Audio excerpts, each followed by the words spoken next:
الحمد لله وكفى وسلام على عباده الذين اصطفى خصوصا على أفضلهم وخاتم النبيين محمد الأمين وعلى آله وأصحابه أجمعين أما بعد أعوذ بالله من الشيطان الرجيم بسم الله الرحمن الرحيم وَلَهُمْ عَلَيَّ ذَنبٌ فَأَخَافُ أَن يَقْتُلُونِ قَالَ كَلَّا فَاذْهَبَا بِآيَاتِنَا إِنَّا مَعَكُمْ مُسْتَمِعُونَ فَأْتِيَا فِرْعَوْنَ فَقُولَا إِنَّا رَسُولُ رَبِّ الْعَالَمِينَ أَنْ أَرْسِلْ مَعَنَا بَنِي إِسْرَائِيلَ صدق اللہ العظیم رب اشرح لي صدری ویسر لي امری واحلل عقدۃ من لسانی یفقهوا قولی اللهم ربنا الہمنا رشدنا وعیذنا من شرور انفسنا اللهم ارنا حق حقا وارزقنا اتباعه وارنا باطلا باطلا وارزقنا اجتنابه آمین یا رب العالمین۔ عن حذیفہ رضی اللہ تعالی عنہ عن النبی صلی اللہ علیہ وسلم قال والذی بیدہ نفسی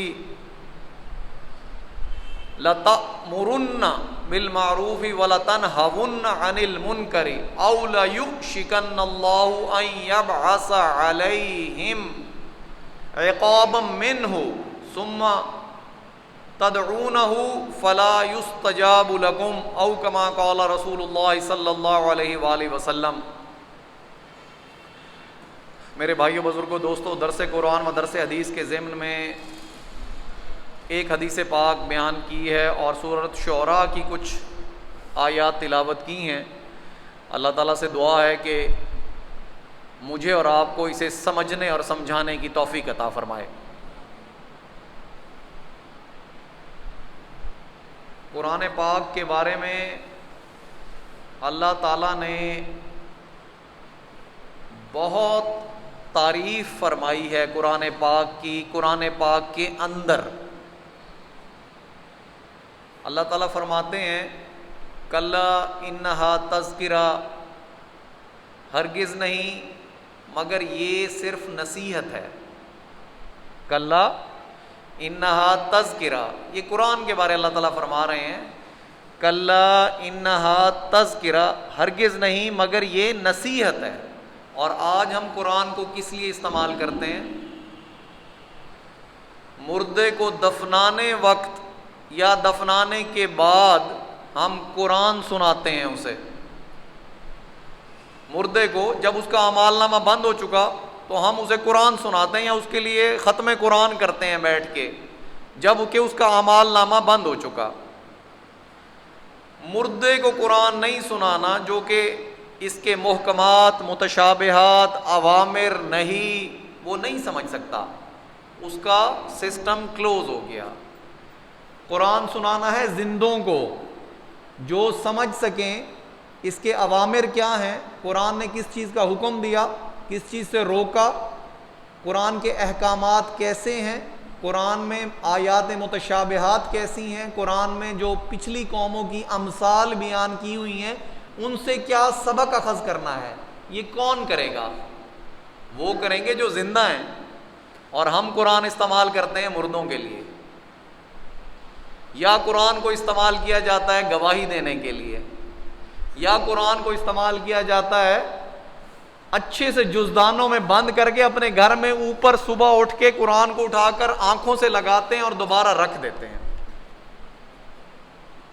اللہ تعالیٰ فرماتے ہیں قرآن اس لیے نہیں ہے، کلا انہا تذکرہ، ہرگز نہیں مگر یہ صرف نصیحت ہے، یہ صرف نصیحت ہے۔ فمن شاء ذکر، تو پس جو چاہے وہ اس سے نصیحت لے لے،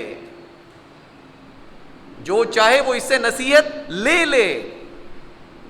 فی صحف مکرمہ، یہ ایسے صحیفوں میں ہیں جو بہت بابرکت ہیں، بہت باعزت ہیں۔ یہ اللہ تعالیٰ قرآن پاک جو انہوں نے بھیجا یہ اللہ کے پاس ام الکتاب میں محفوظ ہے، یا اللہ نے اس کا نام کتاب مکنون بھی دیا کہ چھپی ہوئی کتاب ہے، یا اس کا نام اللہ نے قرآن میں لوح محفوظ بھی بتایا۔ بل ہوا قرآن مجید فی لوح محفوظ، یہ لوح محفوظ پہ محفوظ ہے قرآن، کتاب مکنون کا یہ حصہ ہے یا ام الکتاب کا یہ حصہ ہے. انہ فی ام الکتاب لدینا لعلی حکیم، تمہارا قرآن ام الکتاب میں ہے، ہمارے پاس ہے. رب کریم خود فرما رہے ہیں تمہارا جو قرآن ہے یہ ام الکتاب میں ہے، ہمارے پاس ہے، بہت اونچا، بہت حکمت والا ہے. لعلی عظیم، حکیم کا لفظ نہیں، لعلی عظیم کا لفظ استعمال ہوا ہے کہ یہ ام الکتاب میں ہے، ہمارے پاس ہے، بہت بابرکت ہے، بہت عظمت والا ہے. آج اس قرآن کی عظمت ہمارے دلوں سے نکل گئی ہے. قرآن کا استعمال آج وہ نہیں ہو رہا جو رب کریم چاہتے ہیں. رب کریم کہتے ہیں کلا انہا تذکرہ، ہرگز نہیں، یہ تو نصیحت ہے. فمن شاء ذکر، جو چاہے اس سے نصیحت اخذ کرے. فی صحف مکرمہ، یہ ایسے صحیفوں میں ہے جو بہت بابرکت ہیں، بہت اونچے ہیں. مرفوعات مطہرہ، بہت اونچے ہیں وہ صحیفے اور بہت پاکیزہ ہیں، بہت اونچے ہیں اور بہت پاکیزہ ہیں. بِأَيْدِي سَفَرَا، یہ ایسے کاتبوں کے ہاتھ میں ہے، کرام بررا، یہ ایسے کاتبوں کے ہاتھوں میں ہے جو کہ بہت باعزت ہیں، بہت نیک ہیں. میرے بھائیو سمجھو اس بات کو، قرآن کو بھی فرشتوں کی ایک خاص الخاص، سارے فرشتوں کی ایکسس، سارے فرشتوں کی ام الکتاب مطلب قرآن تک رسائی نہیں ہے آسمان پہ. اس بات کو سمجھو دھیان سے کہ سارے فرشتوں کی رسائی نہیں ہے اس قرآن تک جو کہ لوح محفوظ پہ ہے، اس تک سارے فرشتے نہیں جا سکتے. اس کے لیے فرشتوں کی ایک خاص کلاس ہے، چنے ہوئے فرشتے ہیں جن کی اللہ نے خود تعریف کی ہے کہ یہ ان ہاتھوں میں ہے جو کہ بہت بہت بابرکت ہیں، بہت نیک ہیں. فرشتے تو سارے ہی نیک ہیں، سارے ہی بابرکت ہیں، لیکن ان میں بھی اللہ نے ایک خاص کلاس کو چنا اس قرآن کو تھامنے کے لیے. یہ ہے قرآن کی عظمت اللہ کے قریب. لا یمسہ الا المطہرون، اللہ نے کہا کہ اسے نہیں چھو سکتے ام الکتاب کو مگر وہی فرشتے جو نہایت پاکیزہ ہیں، نہایت پاکیزہ ہیں. یہ قرآن کریم کی عظمت ہے. اور آج قرآن کریم کو ہم نے کیا بنا لیا؟ ہم نے اسے گواہی دینے کی کتاب، جھوٹ سچ کو کلیئر کرنے کے لیے، ہاتھ رکھنے کے لیے بنا لیا، گھروں میں سجا کے رکھ لیا. آج سمجھنا گوارا ہی نہیں کرتے اسے. تو اللہ نے قرآن میں ہی بتایا یہود کے بارے، جو آج ہم پر منطبق ہوتی ہے آیت، مثل الذین حملوا التوراۃ، کہ مثال ہے ان لوگوں کی جنہیں تورات دے دی گئی تھی یا جن پر تورات کا وزن ڈال دیا گیا تھا، ثم لم يحملوها، پس وہ اسے اٹھانے کے قابل نہ تھے. تو ان کی مثال اللہ نے کیا بیان کی؟ کمثل الحمار يحمل اسفارا، ان کی مثال ایسے ہے جیسے ایک گدھے پر کتابیں لاد دی جائیں. اگر گدھے پر بہت سی فلسفے کی، بہت سی میڈیکل کی، بہت سی علم و رشد کی کتابیں لاد دی جائیں تو کیا گدھا عالم بن جائے گا؟ آج ہمارا حال بھی اس گدھے کی طرح ہے کہ قرآن تو لدا ہوا ہے ہمارے اوپر، قرآن تو لدا ہوا ہے، سمجھ ایک لفظ بھی نہیں آتا. قرآن تو لدا ہوا ہے ہمارے اوپر، قرآن کو پہنچانے کی ذمہ داری بھی ہے رہتی دنیا کے آخری انسان تک، مگر قرآن کو سیکھنے کی کوئی کوشش نہیں، قرآن کو سمجھنے کی کوئی کوشش نہیں، قرآن سے نصیحت اخذ کرنے کی کوئی کوشش نہیں. ہم اپنے گریبانوں میں جھانکیں. قرآن کی تکذیب، مطلب تکذیب کہتے ہیں جھٹلانا، مفسرین کہتے ہیں قرآن کی 3 طرح کی تکذیب کرتے ہیں ہم لوگ. ایک ہے نظریاتی و لسانی تکذیب. یہ وہ لوگ تھے جو مشرکین ہیں یا غیر مسلم ہیں, جنہوں نے کہا کہ یہ اللہ کا کلام نہیں بلکہ محمد مصطفیٰ کی تصنیف ہے.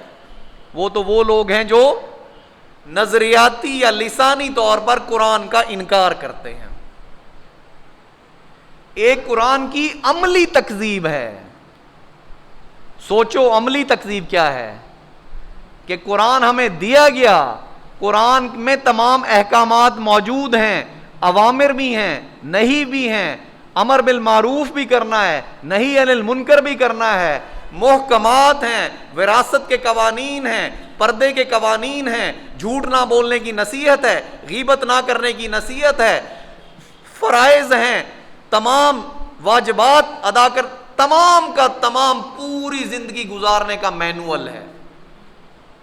پوری زندگی کیسے بسر کرنی ہے قرآن نے پورے کا پورا بتا دیا ہے, مگر ہم عمل نہیں کرتے.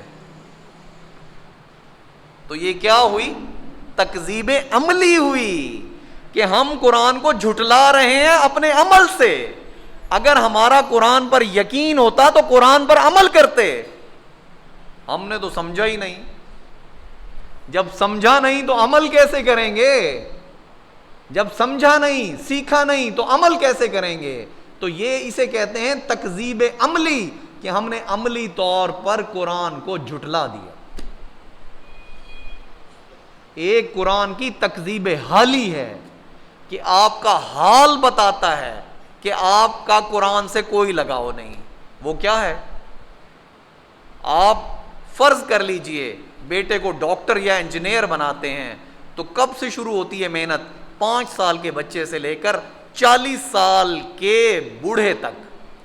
جب 40 کی عمر کو پہنچتا ہے تو بالوں میں سفیدی شروع ہو جاتی ہے, تو تبھی تو جا کے وہ بڑا ڈاکٹر بنتا ہے یا بڑا انجینئر بنتا ہے. 35 سال وہ لگاتا ہے دنیاوی تعلیم حاصل کرنے میں. کس لیے؟ اگلے 20-25 سال کا معاش جو ہے اس کا اچھا ہو جائے اور زندگی اچھی بسر ہو جائے. اور کہتا کیا ہے وہ شخص؟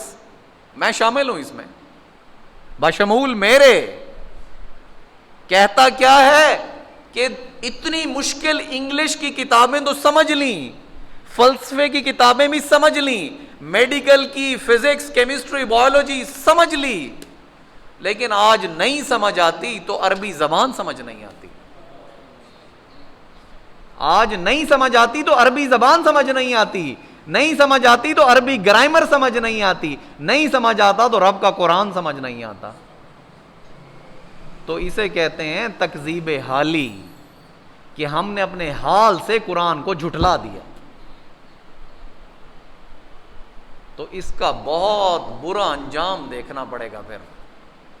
وَأَصْحَابُ الشِّمَالِ مَا أَصْحَابُ الشِّمَالِ, اور بائیں ہاتھ والے, ہائے وہ بائیں ہاتھ والے, فی سموم و حمیم, وہ ہوں گے گرم لو کے تھپیڑوں میں اور کھولتے ہوئے پانی میں. فی ظل من یحموم, وہ کالے دھوئیں کے بادلوں کے نیچے ہوں گے.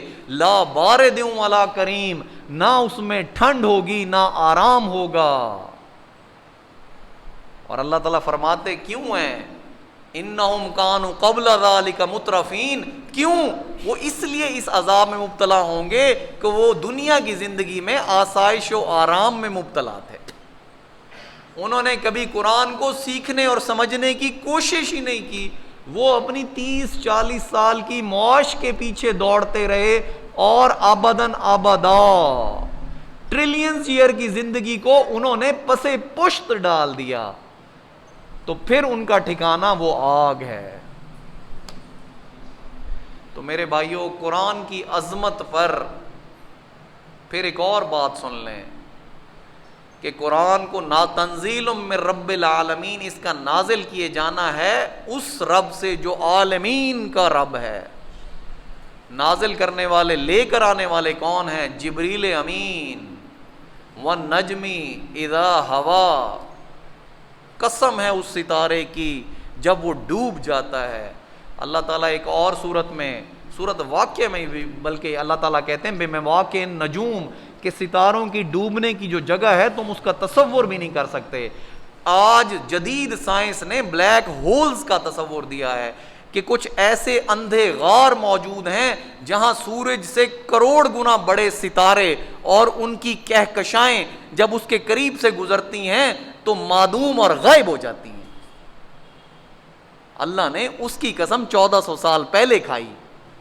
ہمیں آج سائنس نے بتایا کہ کائنات میں ایسے اندھے غار بھی موجود ہیں کہ جن کے قریب کروڑ، سورج سے کروڑ ہاں گنا بڑے ستارے، اور ان کی کہکشائیں جب گزرتی ہیں تو غائب ہو جاتی ہیں، معدوم ہو جاتی ہیں.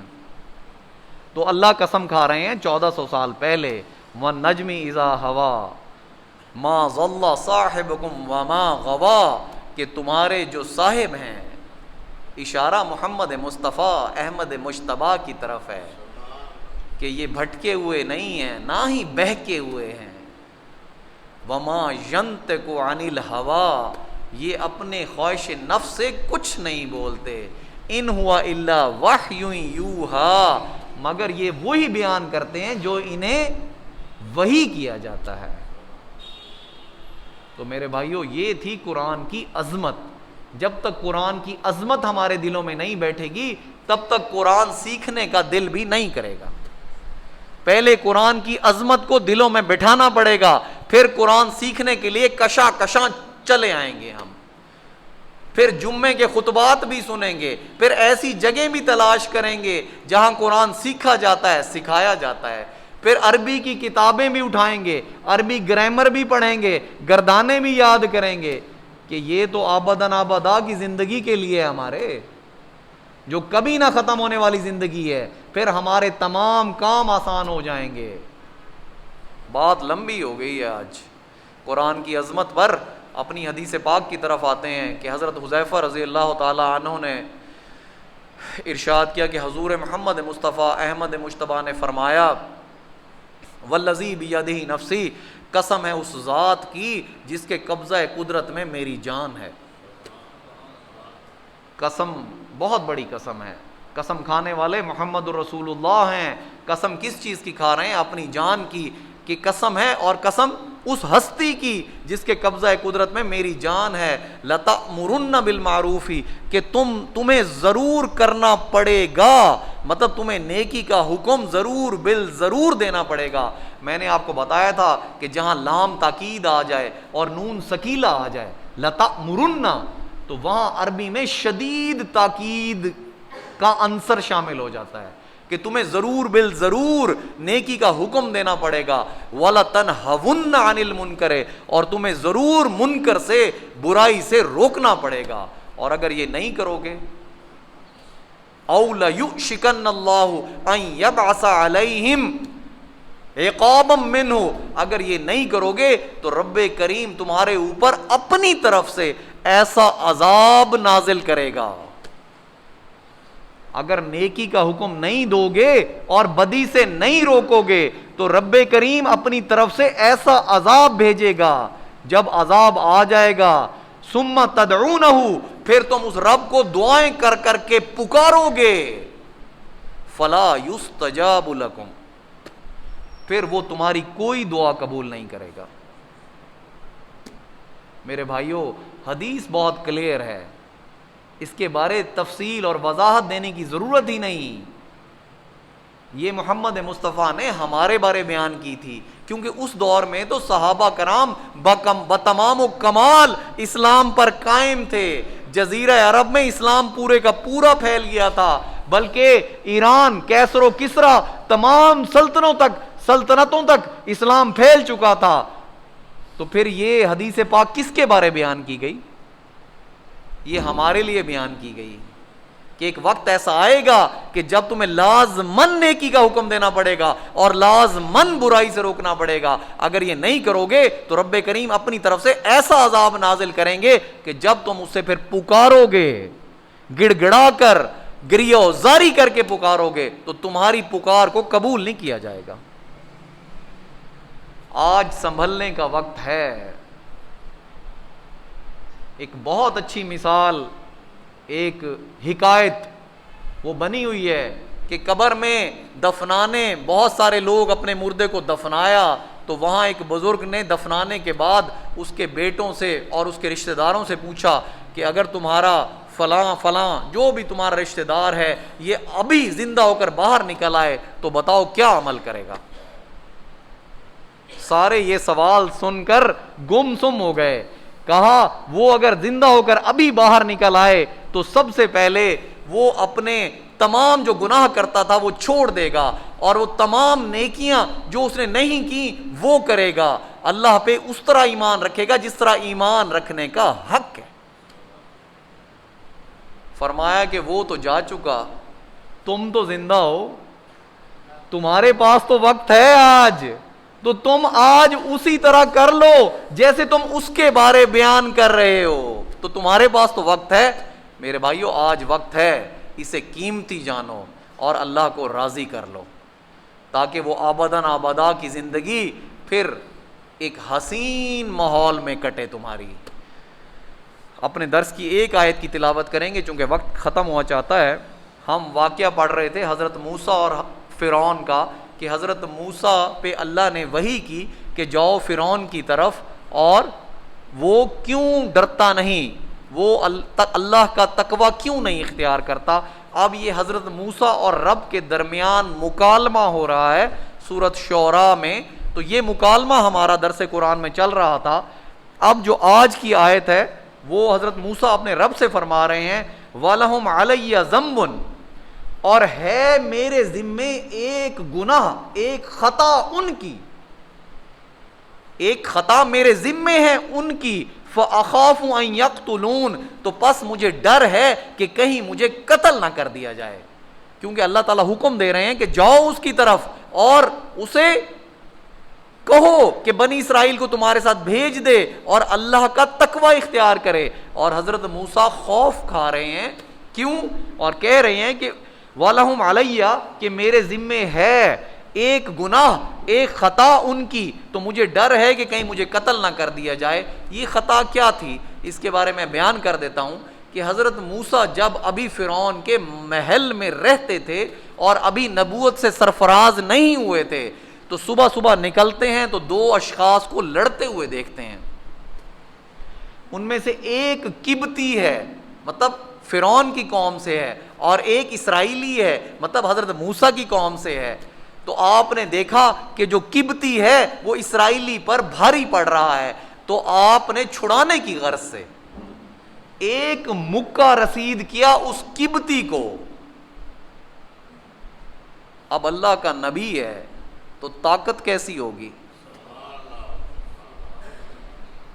حضرت موسیٰ اللہ کا چہیتا نبی ہے میرے بھائیوں. یہ بھی ذہن میں رکھ لینا کہ اللہ تعالیٰ نے جب انہیں سرفراز کیا نبوت سے تو مکالمہ کیا. یہ کلیم اللہ ہیں جو اللہ سے ہم کلام ہوتے تھے. قرآن پاک میں ہے انی انا اللہ رب العالمین. موسیٰ کو جب نبوت دی تو اللہ نے کہا کہ اے موسیٰ میں ہوں اللہ جو تمام جہانوں کا رب ہے. یہ وہ موسیٰ ہیں، اللہ کے چہیتے اور برگزیدہ نبی ہیں. تو طاقت پھر کیسی تھی کہ وہ ایک مکہ لگنے سے وہ قبطی جاں بحق ہو گیا. اب حضرت موسیٰ کو دل میں پشیمانی ہوئی کہ یہ میں کیا کر بیٹھا، یہ شیطان نے میرے اوپر غلبہ کر لیا تھا. تو یہ خطا تھی، یہ سہون قتل تھا، عمدن قتل نہیں تھا. مطلب حضرت موسیٰ کا ارادہ نہیں تھا، یہ سہون قتل ہو گیا. چھڑانے کی غرض سے وہ شخص مر گیا. تو حضرت موسیٰ کے دل میں یہی خوف تھا کہ چونکہ ان کا بندہ مر چکا ہے، جب میں ان کے پاس جاؤں گا تو کہیں مجھے قتل نہ کر دیں. درس کا وقت ختم ہوا چاہتا ہے، ابھی صرف ایک آیت ہی میں بیان کر سکا ہوں. اللہ تبارک و تعالیٰ سے یہ دعا ہے کہ ہمیں قرآن کی لگن پیدا کر دے، ہمارے دلوں کو قرآن کے لیے کھول دے. پھر اس کی ایک ایک آیت پڑھنے میں، سمجھنے میں، سننے میں، تلاوت کرنے میں بھی مزہ آئے گا. جب قرآن کو سمجھ کر تلاوت کریں گے تو لطف ہی دوبالا ہو جائے گا۔ میرے بھائیو، جب آپ پڑھیں گے یا ایھا المزمل قم اللیل الا قلیلا نصفہ او انقص منہ قلیلا او زد علیہ ورتل القرآن ترتیلا، کہ جب قرآن کو ٹھہر ٹھہر کر پڑھیں گے اور سمجھ بھی آ رہی ہوگی، سمجھ بھی آئے ایسے کہ آپ کو ترجمہ دیکھنا نہ پڑے، قرآن کی سمجھ بھی ایسے آئے کہ ترجمہ دیکھنے کی ضرورت نہ پڑے، پھر سوچنا کہ قرآن دل پہ اترے گا۔ اور قرآن دل پہ اترنے کے لیے مفسرین نے ایک اور بات بھی کی ہے کہ قرآن کا ظاہر ہے، اللہ نے اپنے بارے ایک آیت سورۃ حدید میں نازل کی ہے، هو الاول والآخر والظاہر والباطن، بہت ثقیل آیت ہے، یہ اللہ نے اپنی ذات کے بارے بیان کی، اس کی کسی وقت تشریح کروں گا میں، لیکن قرآن کا بھی ایک ظاہری پہلو ہے، ایک باطنی پہلو ہے، اس پہ اگلے درس میں انشاءاللہ تعالی میں آپ کو بتاؤں گا کہ قرآن کا باطنی پہلو ہمارے دل پر کس طرح کھل سکتا ہے۔ وآخر دعوانا ان الحمد للہ رب العالمین۔